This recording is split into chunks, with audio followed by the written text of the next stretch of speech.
48 hours.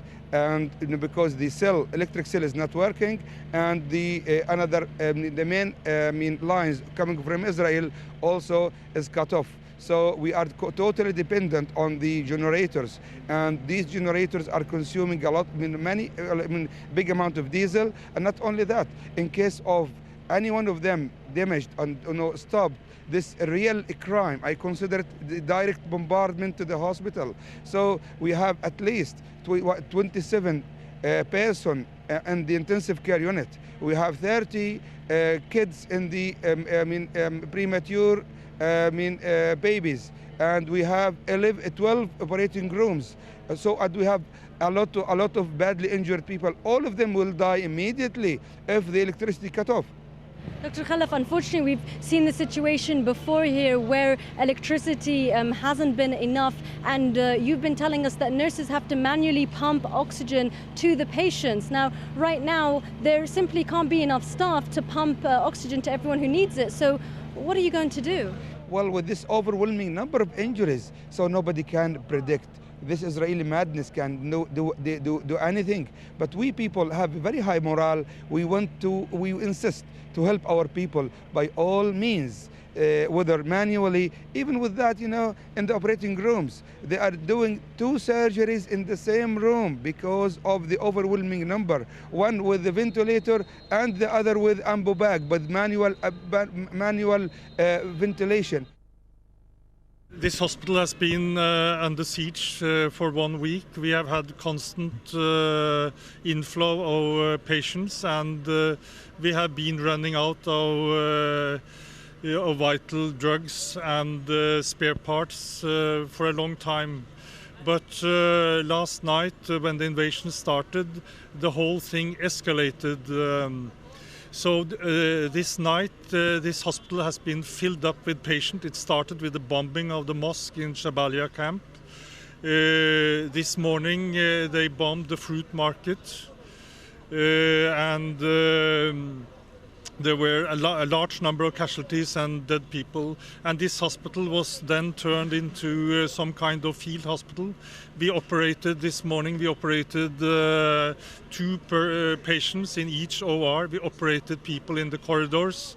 We had people waiting for surgery, lying around in the corridors of the hospital, and they were dying before we could come to them. We saw some terrible scenes. There were a lot of stories that really hit me in the heart. For example, 2 boys, they were not allowed to play in the street because of the danger, so they played on the roof of their home. And they were hit by shrapnels. One boy died due to enormous injuries to the chest. The other boy will probably survive, but he lost a leg and has a serious head injury. All pretty awful stories, Shireen. I guess there, as much as anywhere else, there must be particular hollowness at the lack of international reaction to what's been going on. Absolutely. People here are angry. They're telling us, where is the international community? I'm not sure if you just saw what happened there, but that was just an electricity cutout. You can only imagine what something like that would do to people here, would do to the families when they see electricity cutting out and they have to scramble to the doctors and tell them that some of the machinery is being cut off. And that's the problem. We are now running on generators for 48 hours. And as you heard Dr. Khalaf say to me there in that soundbite, that this is becoming a massacre if the supplies aren't let in and normal work isn't resumed. Now, of course, we were in the intensive care unit earlier in the day, and it's really difficult to believe that this is Gaza's main hospital, the biggest hospital, and the one which they triumph as the one with the most advanced, if you like, technically advanced. Now, it's difficult to believe that that is the state that we're seeing now, because what we're looking at is what looks like a clinic in the middle of a war zone. It is inundated with people. It is not half enough supplies to be able to cope with the number of casualties that they are seeing coming and going now for the past few days. And what about the walking wounded, those that aren't actually being treated within the hospital?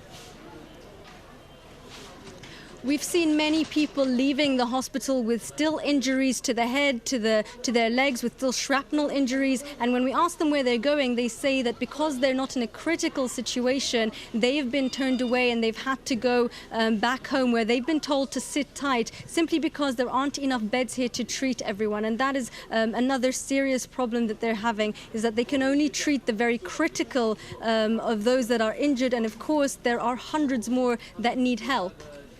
All right, Shireen, thanks very much indeed. Shireen